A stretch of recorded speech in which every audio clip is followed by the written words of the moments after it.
प्रकृति की हरियाली में रंगों का मिश्रण कर प्रकृति को और अधिक मनमोहनी बनाने वाले फूलों को चाहने वाला शायद हर कोई इंसान ही होगा। फूलों से होने वाले मुनाफे एवं फूलों का वर्षभर उपयोग ने कई लोगों को फूलों की खेती की तरफ आकर्षित किया है। ऐसा ही किसान के लिए लाभदायक एक फूल गुलदाउदी या क्राइसैंथेमम भी है। क्राइसैंथेमम को अलग अलग प्रकार के सुंदर फूलों के लिए जाना जाता है। आज के इस लेक्चर में हम जानेंगे क्राइसैंथेमम की खेती के साइंटिफिक तरीके और इसकी वैरायटीज़ के बारे में। क्राइसैंथेमम या गुलदाउदी को autumn queen, queen of east, glory of east भी कहा जाता है। यह माना जाता है कि इसका जन्म चाइना में हुआ था।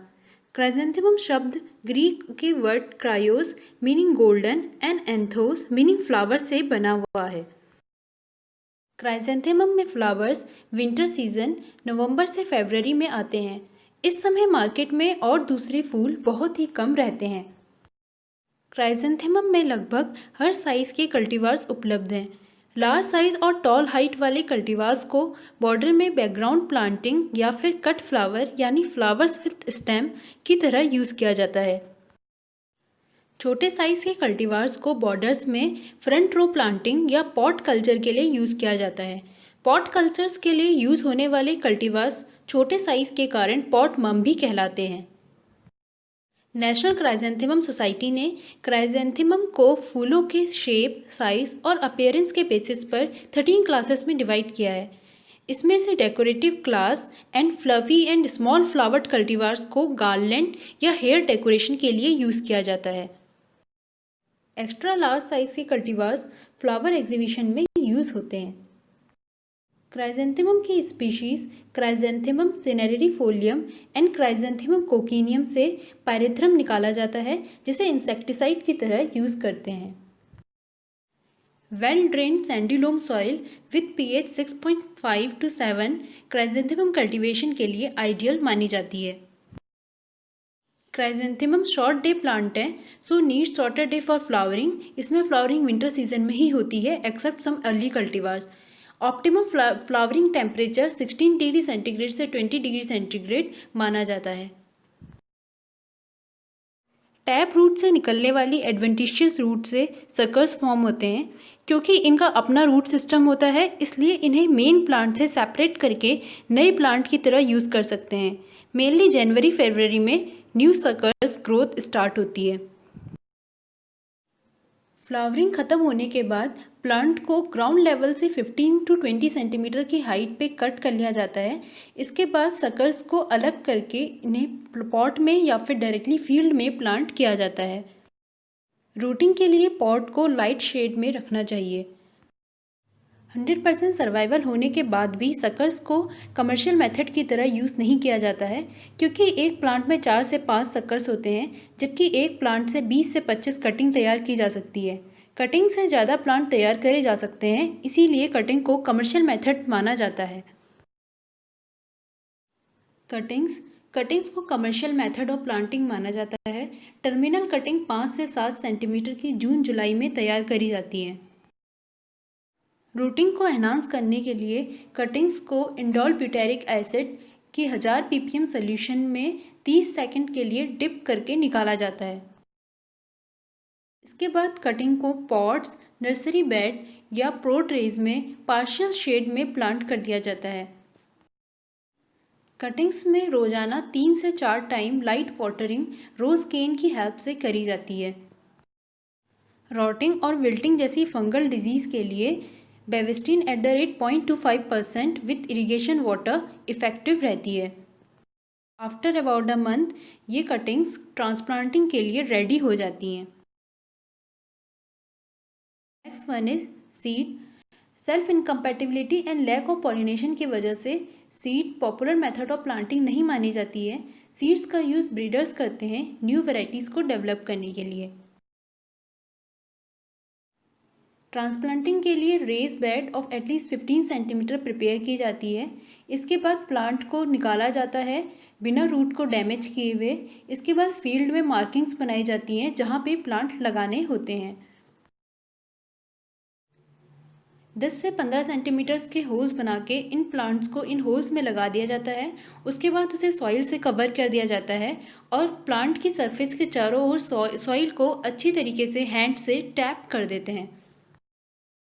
पॉट में लगाने के लिए पॉट में कंपोस्ट फिल करने के बाद एक पॉट में 2 से 3 प्लांट्स को लगा सकते हैं। ट्रांसप्लांटिंग के तुरंत बाद वाटरिंग करना बहुत ज़रूरी है और उसके बाद रेगुलर वाटरिंग करनी चाहिए।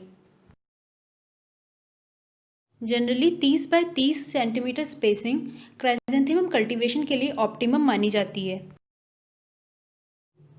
इरिगेशन 3 से 4 डेज के इंटरवल में हॉट समर में, 10 से 15 डे के इंटरवल में विंटर में और रेनी सीजन में एज पर रेन करना चाहिए। ओवर वाटरिंग और वाटर लॉगिंग अवॉइड करनी चाहिए क्योंकि इससे फंगल इन्फेक्शन होता है। कल्चरल ऑपरेशंस, इसमें पहला है पिंचिंग। पिंचिंग का मतलब है शूट टिप को हटाना जिससे कि एपिकल डोमिनेंस खत्म हो जाए और लेटरल ब्रांचेस ग्रो हो सकें और मोर नंबर ऑफ फ्लावर्स पर प्लांट मिल सकें। Generally first pinching 4 weeks after planting, second 6 to 7 weeks after planting करी जाती है और मोर पिंचिंग्स अगर ज़रूरत हो तो कर सकते हैं। Next one is disbudding. Disbudding का मतलब है रिमूवल ऑफ फ्लावर बर्ड्स। अगर स्टैंडर्ड फ्लावर यानी टर्मिनल एंड में लार्ज साइज ब्लूम चाहिए तो लेटरल बर्ड्स को रिमूव कर देते हैं। अगर स्प्रे फ्लावर यानी लेटरल ब्रांचेस में फ्लावर चाहिए तो टर्मिनल एंड की बर्ड को रिमूव कर देते हैं। ओवरक्राउडिंग को कम करने के लिए भी बर्ड्स को रिमूव किया जाता है। डिसबडिंग जनरली अक्टूबर से स्टार्ट करी जाती है। Next one is desuckering. Desuckering का मतलब है रिमूवल ऑफ सकर्स जिससे कि न्यूट्रिएंट्स सकर्स की ग्रोथ में वेस्ट ना हो और मेन स्टेम की ग्रोथ कंटिन्यू रहे। इसे जैन फैब में किया जाता है।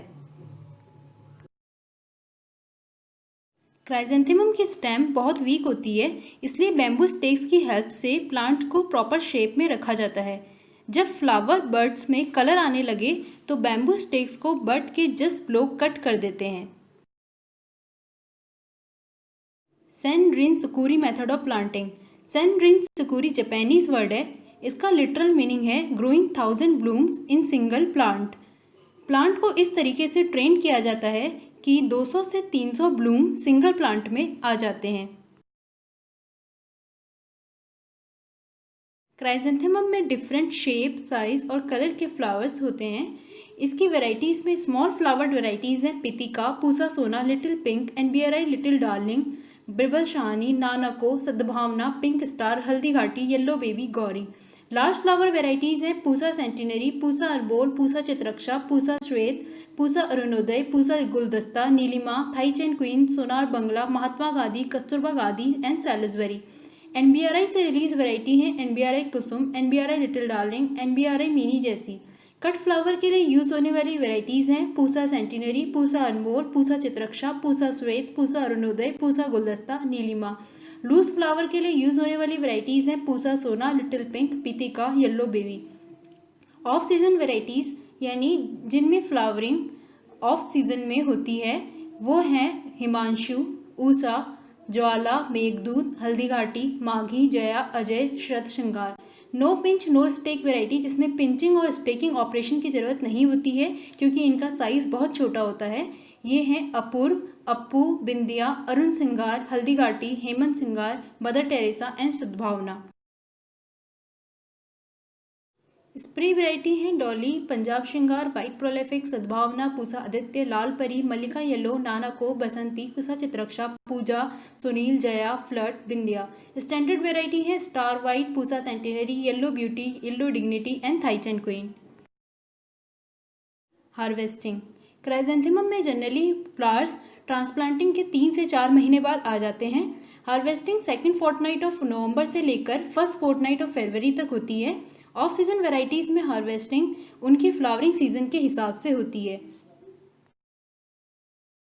स्टैंडर्ड एंड स्प्रे वैरायटीज़ को हार्वेस्ट 40% ब्लूम के फुली ओपन होने पे करते हैं जबकि ड्वार्फ वैरायटीज़ को 80 to 85% फ्लावर्स के फुल ओपन होने पर करते हैं।